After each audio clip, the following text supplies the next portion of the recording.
Good afternoon, and what is a cold, grey and blustery day. It is Wednesday, the 19th of October, and I've got a nice hot cup of tea and a cat, who's not ours, on my lap, and a package to unbox. So,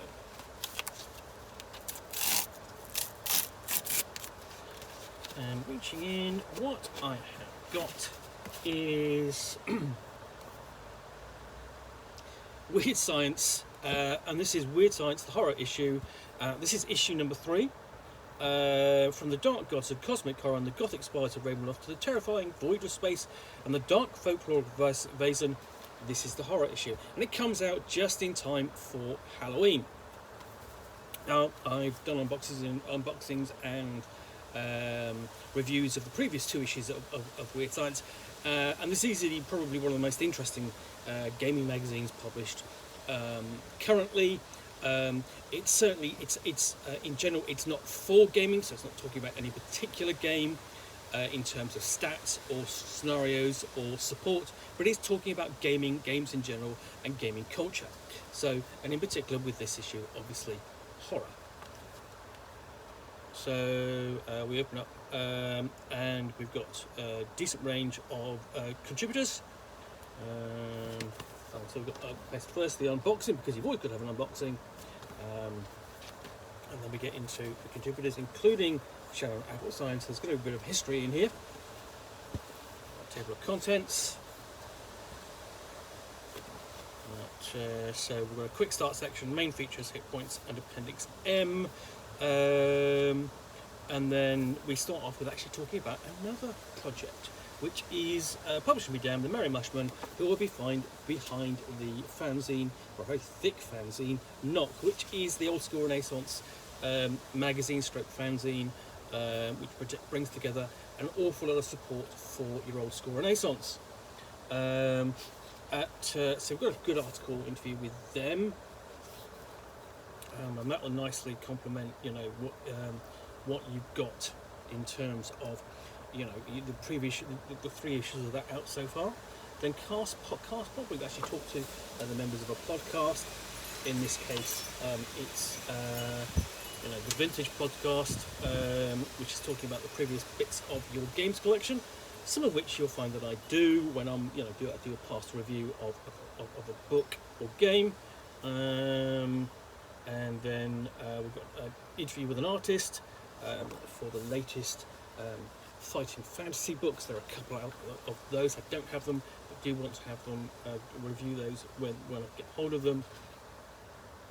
And of course, one of the features of magazines like this, it does have its own cartoon, which can be good or bad, hopefully entertaining. Monsters Arcana, Goblins and Gardens, and I don't know what it's talking about, but interesting article. See if I can check the contents page. Say, let's have a look. Just a quick introduction to. Writing is fairly small. Basically, it's a tarot set. Talking about tarot set of Goblins and Gardens, and you can see some of that there on the page. So nice illustrations, tarot deck, and then we have basically we've got a discussion of Mazes and Monsters, interview with Dave Hughes about its release. Now I've already done an unboxing of that, already done a review of it. I've watched it again. It's interesting. It's certainly an interesting period piece for gaming history, but it's not a particularly good movie by any stretch of the imagination. And then we get into Sharon Applesign showing us a huge raft of horror games. I will show you Fear and a handful of games. So looking at the history of horror in games, and so we have the beginnings here in arguably in the 80s Demigods before it really comes to life in the Call of Cthulhu in 1981. And the response to that in the Satanic Panic. I mean, there's part of that can be drawn back to the film, this film, Mazes and Monsters, and its origins. With the Dallas Egbert III missing persons case. We go leap forward again. We become a monster, obviously, with inverting the style of play with Vampire the Masquerade and World of Darkness before the industry takes a darker turn, including with the Delta Green there, which is a fantastic role-playing game, and the path taken since in horror, looking at some of the notable ones, of course, including Cult, which is, it really dates from the early 90s, but nevertheless.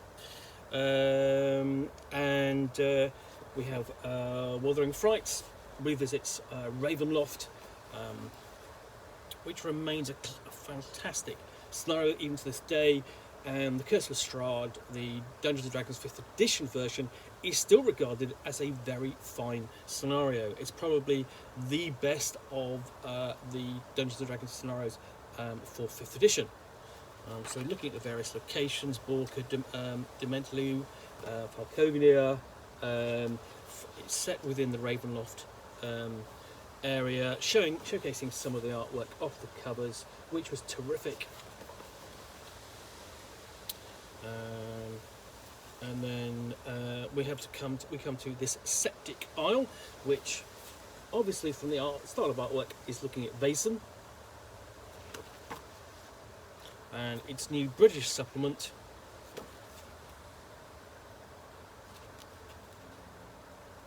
I'm getting stared at by a cat who is not ours. So yeah, that's just out. Flames of Fear, and this is looking at a new game called Campfire, which is about telling your own spooky stories, kind of like inspired by things like Afraid of the Dark. Not one I know or seen yet. It's one worth chasing up, and then looking at how the mind can be affected in game, mind games. Obviously you have, in particular, starting with Call of Cthulhu, which really brought in the first sanity mechanic, much derided to an extent since, but I still think it's a classic piece of design and it worked very well. And then the Dark Future, which is looking at the horror of science fiction, which we can see in games mentioned here, of course, like Mothership, The Wretched, and Alien. Mothership in particular has been a very big hit, as you can see. So this is really providing a good overview of horror as it stands in the 20s of the 21st century. This looks at particular, it looks at Spire as a horror game. Then we have we look at this is another book, Gorb, the Book of Gorb, which is a book of weird spells posed by Lost Pages. It's a really nice little tome, and I've done an unboxing and review of it. Silver Scream, and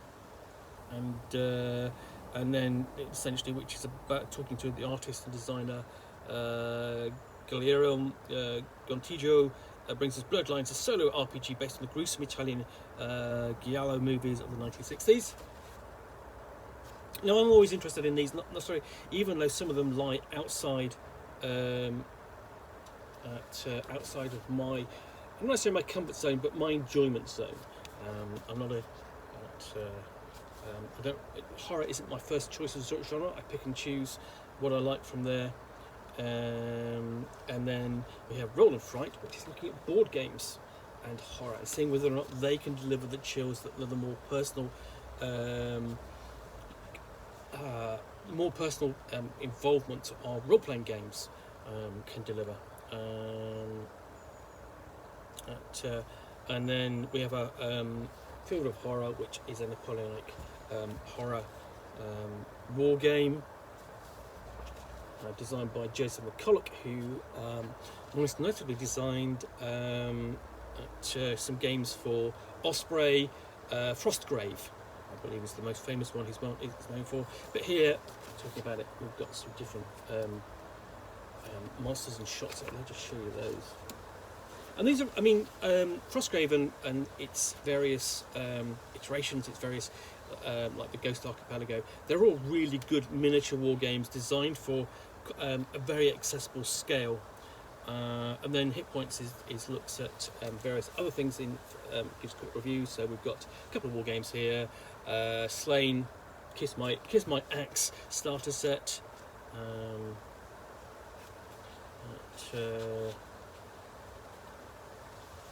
And then we turn over the page, Warcry, and then Traveller 2300, the new version of the game for version of the setting from Mongoose. RuneQuest starter set, Death in Space, Orbital Blues reviewed here, which are always interesting to read. I have always enjoyed reading reviews, and it's one reason why I started writing them. Tales from the Loop board game, that's one I want to review. And then computer games, Total Warhammer 3. And then solo games, some of which I have reviewed.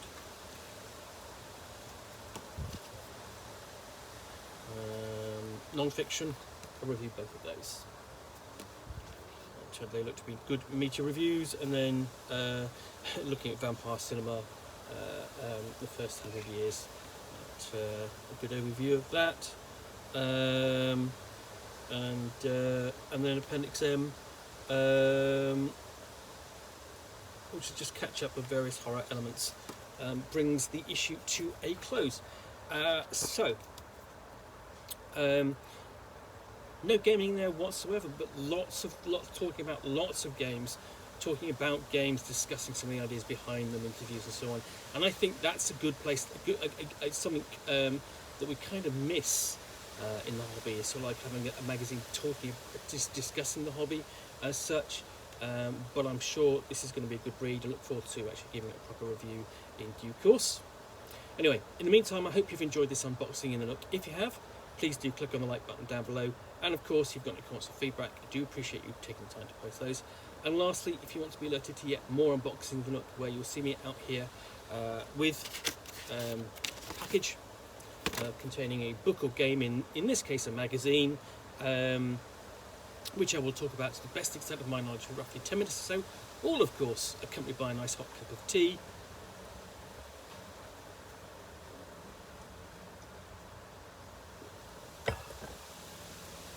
And a cat who is not ours, then please do hit that subscribe button down below. In the meantime, thanks again for watching another unboxing of the Nook. We'll be back again soon with another one. Bye for now.